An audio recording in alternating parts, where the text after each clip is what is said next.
Then our next speaker is Vanessa Ho. Vanessa Ho is a project coordinator of Project X. Project X is a group that is a community organizing group that looks into the rights of sex workers and transgender people. Hi, okay, thank you. How many of you have seen the videos that have been going around and the pictures of what's happening in Russia? Cool, okay, because I haven't seen them. I refuse to see them. I mean, I see them fleetingly on my Facebook newsfeed and I'm just like, okay, I'm not looking at it anymore. So I would like to thank Jollivan and Vincent for organizing this event, because sometimes when we are constantly bombarded with images and sounds and news about human rights violations around the world with LGBT people, there's this very strong tendency to just kind of, oh my god, I want to hear no evil, see no evil, and speak no more evil anymore. So it is great that this event is being organized so that, you know, once in a while we're reminded, hey, we all have something that we can do to speak out about human rights violations around the world. Okay, so I actually have a speech. I'm standing here, hoping that you are all standing here with me together in solidarity with the LGBT community in Russia. So I stand here in solidarity and against the state-sanctioned brutality, state-sanctioned human rights violation, and may I say, state-sanctioned assholery. How many lives before it starts to count? And how many more thugs does Putin have to embolden? So hopefully this event would send a message that the LGBT community stands together regardless of geography and regardless of nationality. The oppression that we face is all the same, even though their manifestations may be different. We're not trying to gepo other countries' business, okay? A human life is a human life, and torture and killing are universally accepted as unacceptable violations of a person's human right. So hopefully we add to this collective voice that has been sort of coming up all around the world about the situation in Russia. All the voices who are shouting and crying and screaming out at the violations of human rights. This event might not have an immediate impact, you know, it's not a magic pill as with all human rights situations in the world. There's no magic pill, and we just have to constantly fight at it, speak at it, scream at it. So here's a call to action. As I always like to say, I call you all to do something, action, okay? So it's not one where I stand here and I ramble and then I rile you guys up and then you're very angry for the next 5 minutes and then after that go home and that's it. Okay, so I'm here right now. I want you all to make a mental note, or if you have like a task list in your smartphones or if you're pen somewhere, write it down on your arm, write it down on your phone, tell your friend to remind you, go home, write about this, sign the petition, tell your friends about it, tell your family and colleagues about this, to do something, to speak out. I think that's the least we can do, how many thousand miles away we are from Russia. So that's it. I'd just like to spend like the next few sentences to say that actually the situation is not unique to Russia. There are many more lives that have been lost, even closer to home, in the region, in Southeast Asia, that we probably have never heard of, that never gets news coverage, that never gets reported, no pictures, no videos. Nobody knows about these people whose lives have been taken away or whose human rights, bodily integrity have been violated. I mean, it's no secret that usually stuff in the global north gets the kind of news coverage that Southeast Asia rarely does. I mean, who has heard of the police brutality against a bunch of gay men and transgender women in Burma, Myanmar just last month? What about the situation in Indonesia and Malaysia? And let's not forget the institutionalized and systemic violence against LGBT people in Singapore. Which newspaper would actually want to cover the violence in Singapore? Which mainstream newspaper? And even for alternative news sources, how many victims actually want to tell their stories? So the fight to end violence and discrimination against LGBT people is a global one. We are not truly free until we all are.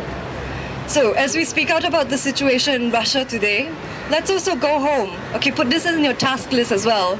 Let's go home and also read up about the situation in the region and in Singapore. I've written tons of stuff, so if you want to know more about transgender sex workers, I can tell you. Shameless pitch there about my work. Okay, so I want to end off with one small quote by Morgan Freeman. It's directed to Putin. So he says, "I hate the word homophobia. It's not phobia. You aren't scared. You're an asshole." Thank you.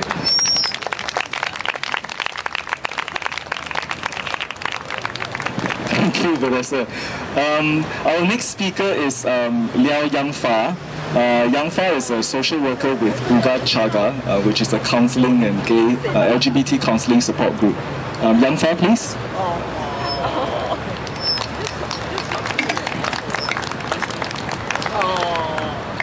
At first I was afraid, I was petrified. Leviticus came for my brother because he was laying with another and called him an abomination and a sinner. And I didn't speak out because I was a believer and afraid. Then Hitler came for my sisters and brothers because they were a threat to the master race and put the degenerates into gas chambers. And I didn't speak out because I was a patriot and I was afraid.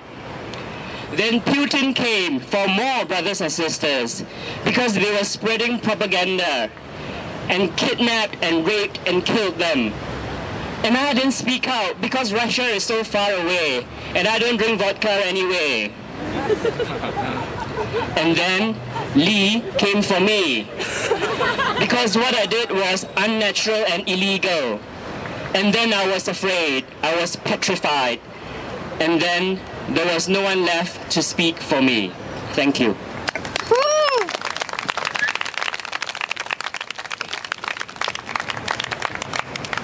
Wow, very fast. Okay, our next speaker is Reverend Miak. Reverend Miak Siew is a pastor for the Free Community Church.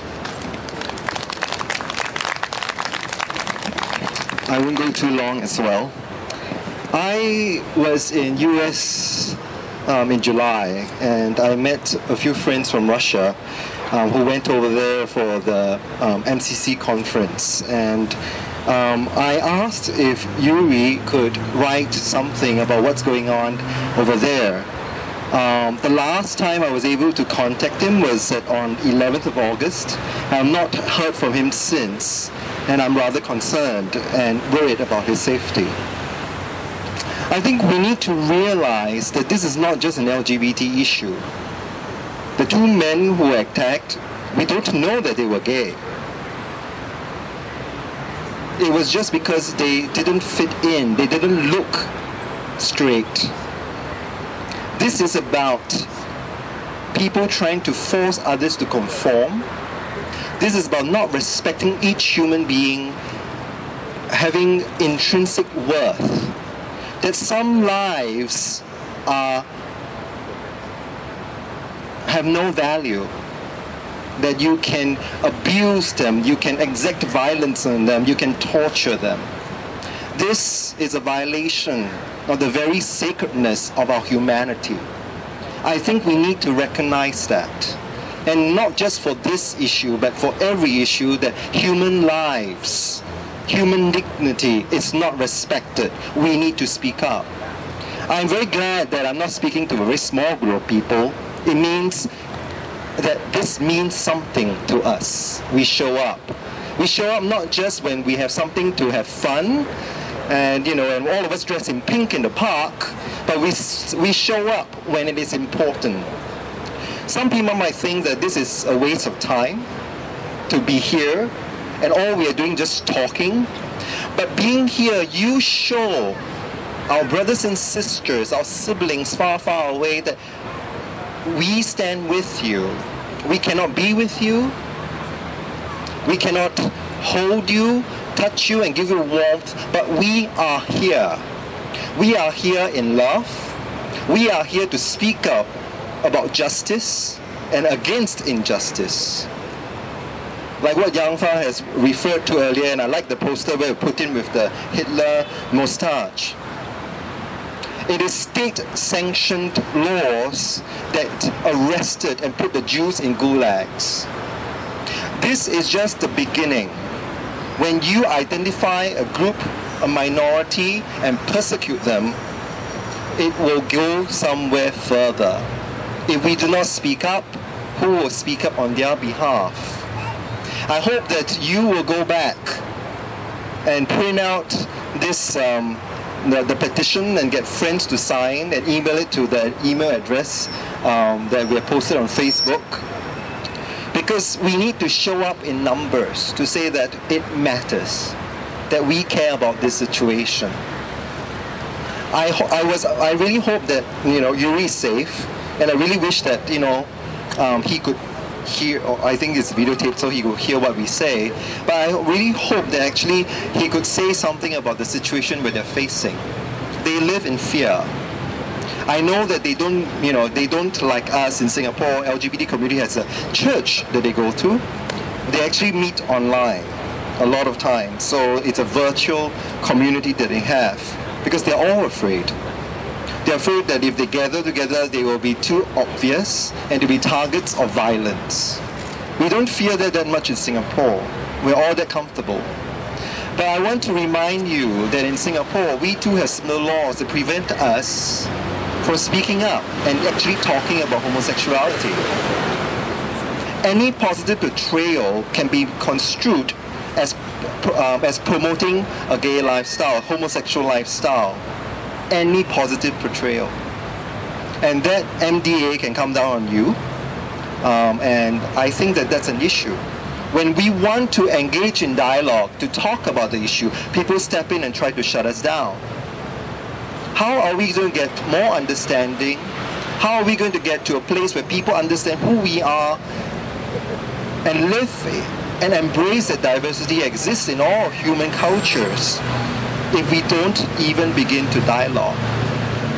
I hope that in what we do, this is just the beginning of our journey together, that we don't just sit at home or, when we are called to come together to support, to be in solidarity, not out of pity, because we can be in that situation too.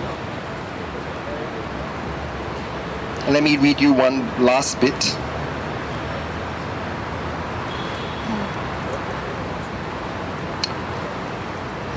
They believe that some people do not deserve to live, that some people should have their head bashed in, their bodies burnt in cars, just because they are different, just because they didn't fit in. We need to learn how to embrace diversity and live with one another, to recognize the inherent worth of every single human being, every single human life. Because this is the sacredness that belongs to all of us. Champion all these rights, because it's not just LGBT rights that we're talking about, it is about human rights. Thank you.